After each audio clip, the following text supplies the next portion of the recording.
শিল্পী শফিকুন্নুরের স্মরণে বৃহস্পতিবার ২৬ ডিসেম্বর সন্ধ্যায় সিলেট নগরীর কিনব্রিজ এলাকায় সারদা স্মৃতিভবনের হলরুমে আয়োজন করা হয় শিল্পী গীতিকার শফিকুন্নুর স্মরণানুষ্ঠান।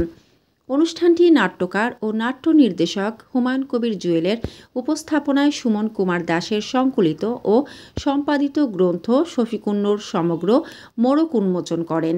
এতে স্বাগত বক্তব্য রাখেন শফিকুন্নুর স্মৃতি সংসদের সদস্য সচিব শামসুল ইসলাম রুবেল। সভাপতি দায়িত্ব পালন করেন শফিকুন্নুর স্মৃতি সংসদের আহ্বায়ক শাহ মোহাম্মদ আলী নূর।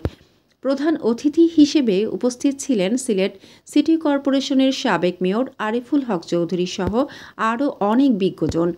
বক্তারা বলেন, শিল্পী শফিকুন্নুর নিজে লেখা গান শুধু গাননি, তিনি হাসন রাজা, রাধা রমন, দূরবীন শাহ সহ সকলের গান গেয়েছেন।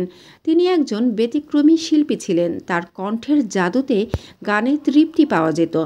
সিলেট অঞ্চলের অপ্রচলিত অনেক গান অমরতা পেয়েছে তার কণ্ঠে। তিনি একজন খ্যাতিমান গীতিকার ছিলেন। বর্তমানেও শিল্পী শফিকুন্নুরের গানের কণ্ঠের সঙ্গে অন্য কারো গানের কণ্ঠ মেলানো যায়নি। তিনি মানেই আলাদা এক কণ্ঠস্বর। শফিকুন্নুর ছিলেন প্রকৃত সুরের এক জাদুকর। তারা আরও বলেন, শিল্পী শফিকুন্নুরের অতীত কর্মকাণ্ডগুলো ভবিষ্যৎ প্রজন্মের কাছে তুলে ধরতে হবে।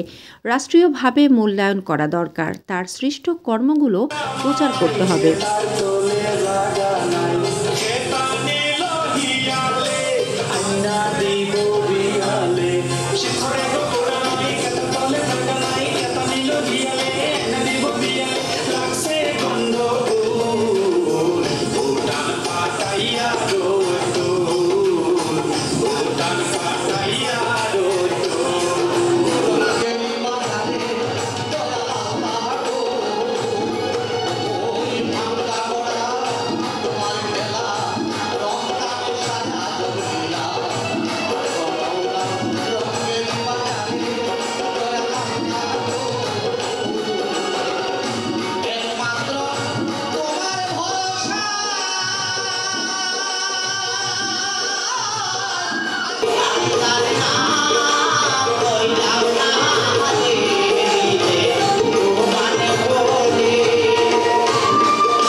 মানসম্মত হাঁস ও মোরগের চাহিদা পূরণ করতে আল আমিন হালাল লাইফ পোল্ট্রি রয়েছে আপনারই পাশে।